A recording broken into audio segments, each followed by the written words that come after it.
Hi, it's James here from the Sprinkled Donut Forge in Moscow, Texas. And for those of you who watched my video on a rail spike door handle, I replied to some comments on that, and I thought later on after I made it, I hadn't touch marked it, so it's a good opportunity to get this back hot. Now I want to show you some detail. You can see these hard edges here. It's not going to be the most comfortable on the hand, so I am going to knock those edges down prior to flipping it over, and I'm going to put my touch mark on the inside here. That way it's not part of the feature of the handle. And I'm going to do a little bit of texturing to this portion and this portion using the cross peen. So I'll show you how to do that. I think the first thing I'm going to do is do the texture, and then we'll move on to knocking these edges down.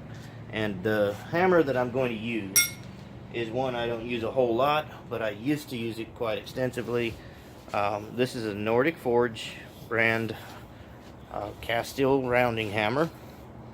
And for those of you wanting a good rounding hammer, it's a little 2-pound, and you don't have the budget for a nice handmade hammer made by a blacksmith, then these are readily available for about the $30 range is what I paid for mine. I'm not sure what price you'll be able to find one for, but little Nordic Forge 2-pound rounding hammer. I do not use the flat side for anything except setting rivets and leather, but the round side, it leaves a nice rounded profile on corners. You can do the little scallop. I like the impressions it makes. So you're going to get to see the Nordic Forge in use, and there's an older video of mine where I actually tested this hammer out. So let's get this in the fire. We're going to use cross peen. It's a real narrow cross peen. This was an East Wing hammer that I bought at a Lowe's store, and I took the fiberglass handle out and replaced it with a 16-inch Engineer's hammer handle, which I happen to like better. But this is great for texturing, and I'll show you how that's done. See you in a minute. Alright, I've heated up the bottom side and brush it off just a little bit. I'm going to take this cross peen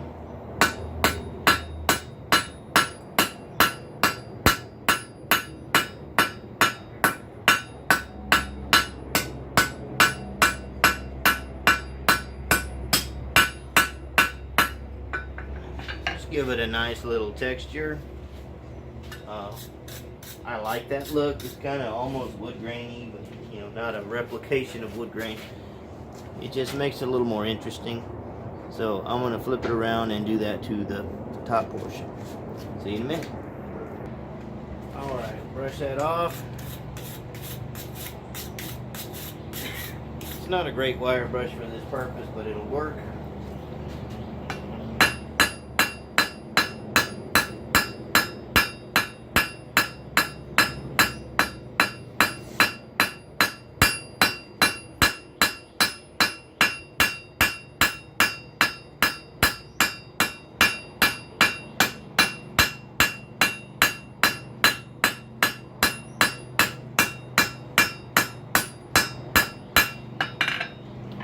That's just a little more interesting, and being that this is the prize for the 200 sub giveaway, I kind of want to make it a little nicer anyway. I'll show you the texture on that, if you can see it. See, it's almost wood grainy. I wouldn't recommend using that type of cross peen for moving metal out, because it's just too choppy. It leaves too many marks in your work, but marks is exactly what I'm trying to leave here, so that worked out nicely. So the next step is I'm going to heat this up in this area, work around the horn, and knock the edges down. Normally you would do that when the piece is still flat. I didn't do that in my prior video, so I'm going to lay it on the horn to where it'll fit the contour good, and I'll knock the edges down and flip it around, and well, you'll see. Back in a minute. Alright, I've got a dull heat on this. Try to fit it.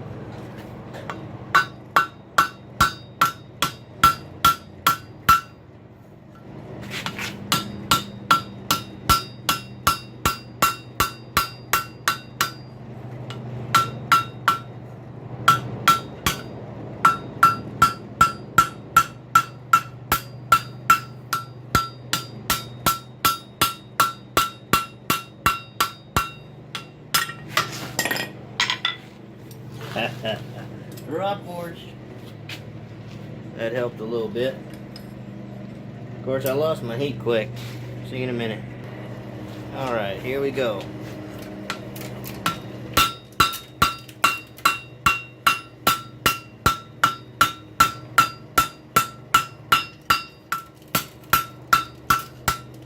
Let's go ahead and flatten this thing back out. No shortcuts.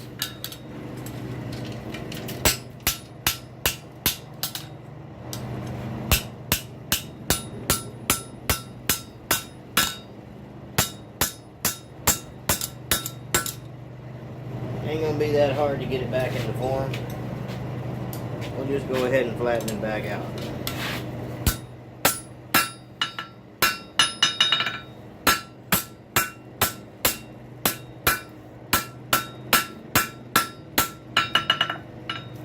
You can knock them corners on the flat a lot easier. So there we go. Back in. Alright, let's do this right.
Now while we got it down here, there's no reason I can't put some texture on the middle. But I might want to warm it up a little bit before that. See you in a minute. Alright. Same thing.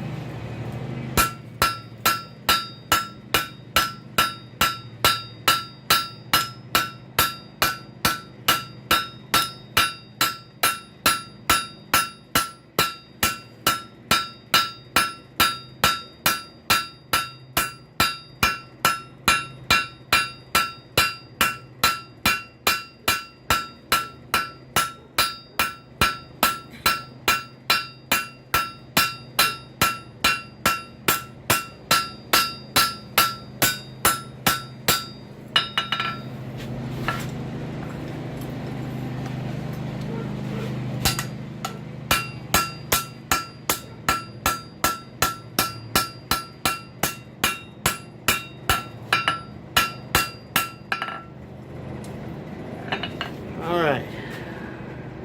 I don't know if you can see it, but there it is. Hold on. Let me see. Little kind of woodsy looking texture. So I'm going to stick that back in there. Flip it over on its face, and I'm going to give it the touch mark on the back and bend it back into shape. Go from there. See you in a minute. Alright, heat's there. Let me stick my John Henry on it. I'm happier with it now. I'm sure that the winner will be happier with it now. See if I got enough heat to roll it over a little bit. Don't want to force it to get it started. Back in. Alright, here it is.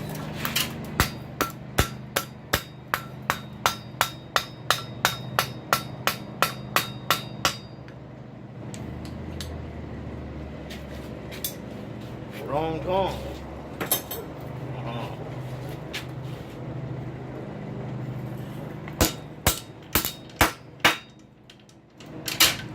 That flattened up nicely.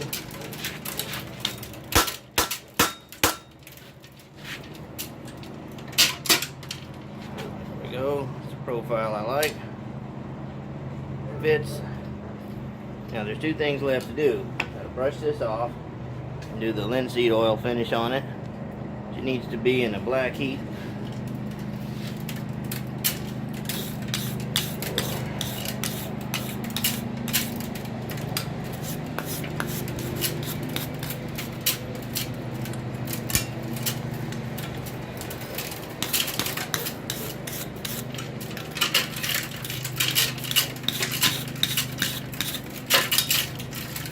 I'm going to leave it there a second because it's still pretty hot. You hear the coal in my blower? It's raising a ruckus. We'll see in a minute. Alright, let's put the oil to it.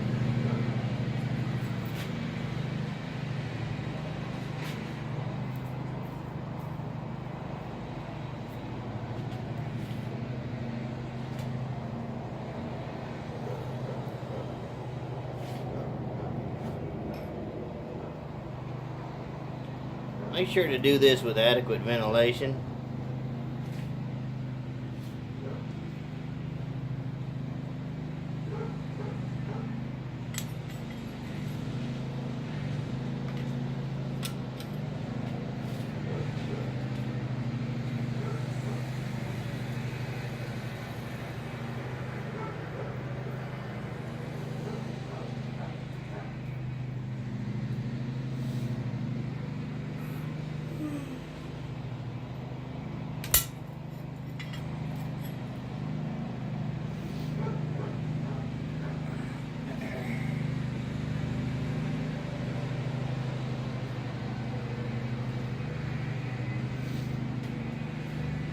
There it is, got the oil on it.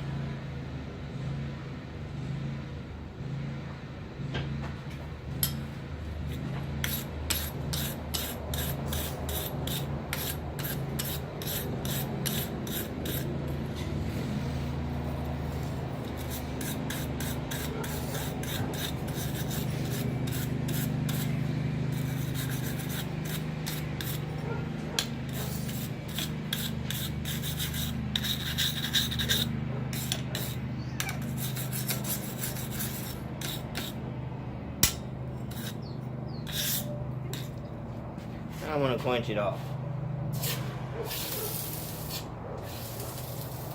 I just like the way it makes them look.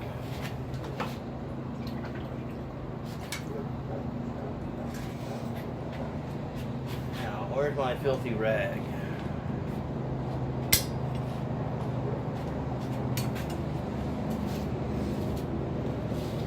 Filthy rag.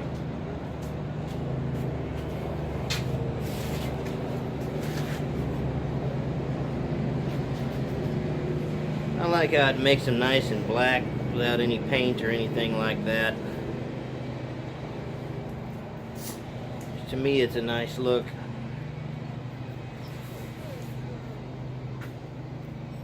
There you go. It's all textured. Edges are all knocked down to where it's a little more comfortable for the handle.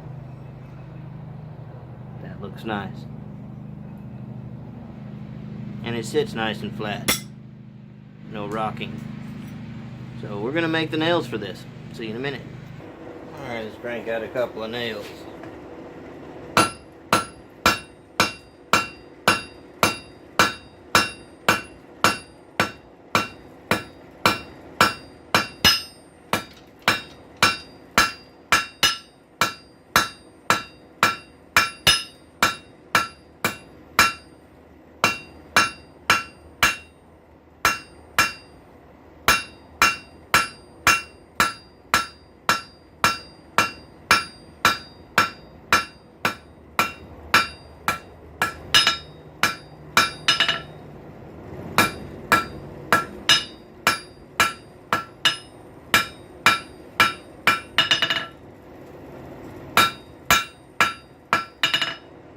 I don't want them to be very long.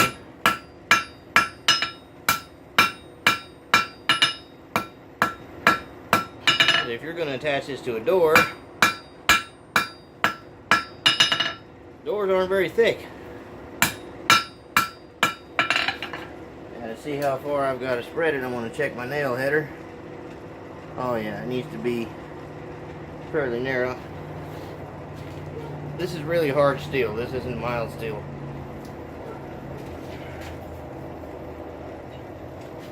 For a nail, you don't have to have steel that hard. Notice my hammer hand is opposite a hot cut. If you're going to leave a hot cut in for nail making, orient yourself to where you're not hammering over it, because that's very dangerous for your hand. See you in a minute.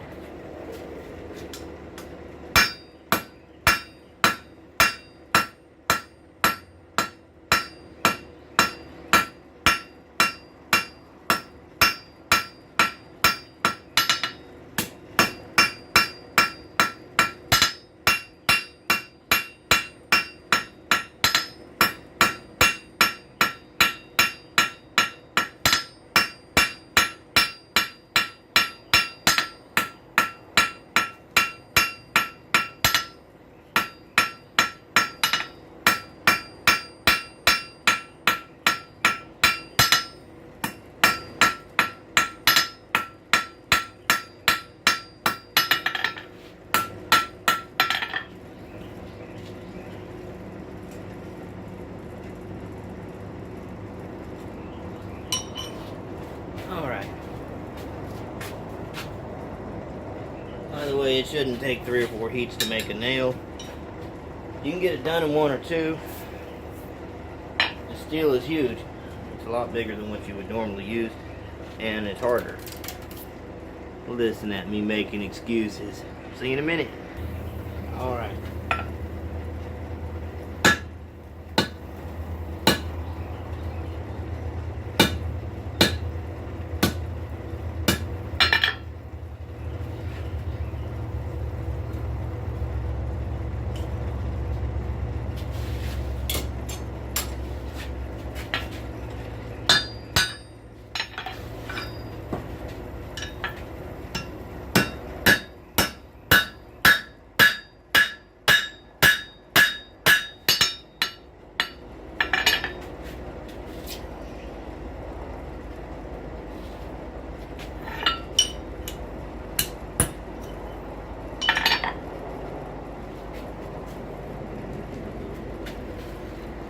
Good old-fashioned square nail. Where's our handle?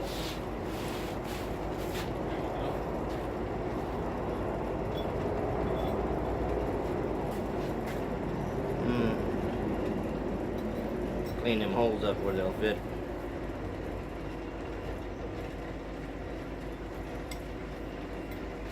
Anyway, that'll work great. Not too thick.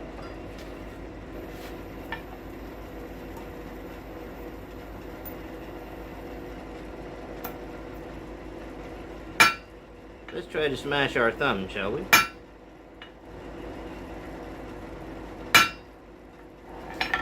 Like I said, it's good hard steel.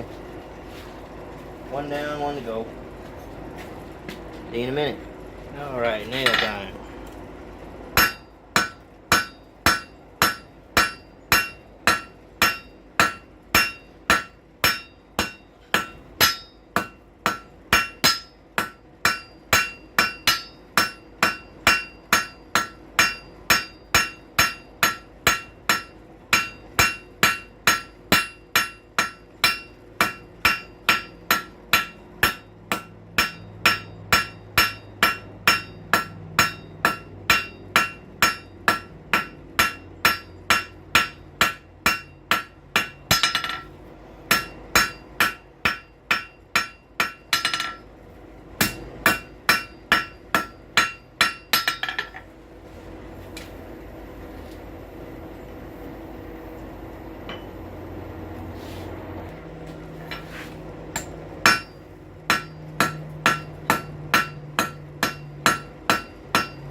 That nail's offset a little bit, but that'll be all right.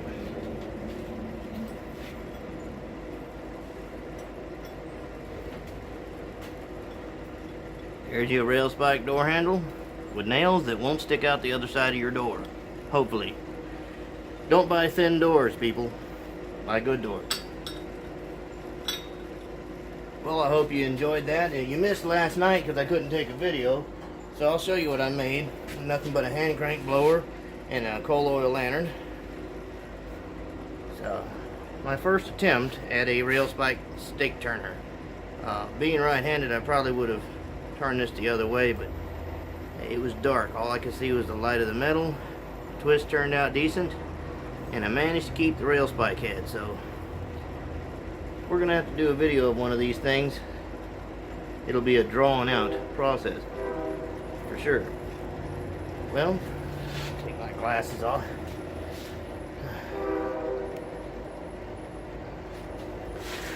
That's what I got for today. I hope you enjoyed the update on the rail spike handle. And one of you lucky fellers or ladies is going to win it. And just comment done in the video rail spike door handle. And after you sub to Dylan Shook over at Safety Third Forge, comment done. And you'll be entered in the drawing to be held at the last day of the month, and I'll send it to you. Get another look at it. Been drop forged twice now. There you go. You saw it made. You saw it textured, finished, nails made for it. Yeah, go over and sub to Safety Third Forge and write done in the comments, that video or this one, and I'll enter you in the drawing. Till next time, bye.